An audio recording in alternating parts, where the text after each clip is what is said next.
Are open homes a thing of the past?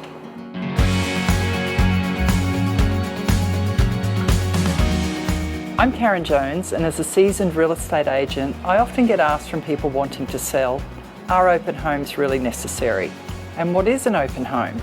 Having an open home is where a scheduled time is made, usually on a Saturday, for your home to be open for inspection to anybody looking to purchase property.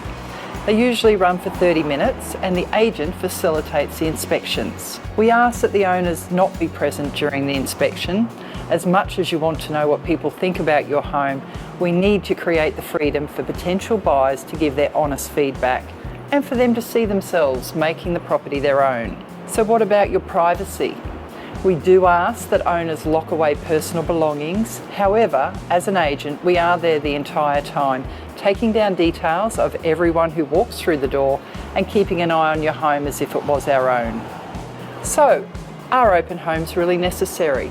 In my opinion, yes. It's just one of the many effective marketing options available to us. I'm not talking about holding an open home every single weekend if that's not what you want to do. You may have other plans or you want a break from holding an inspection, but it will capture people who wouldn't ordinarily call for a private inspection.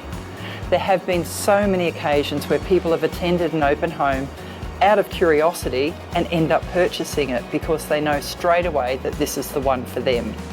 Photos can't always portray the feel of your home or the scale.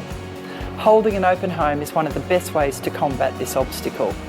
And in this tactile day and age of instant gratification, what better way to showcase your home than on-site and in person? Ultimately, the choice is yours, and I'm here to accommodate your needs as a vendor. Please check out my website at Karen Jones Property and see for yourself just how many listings are engaging in this form of marketing and holding open homes.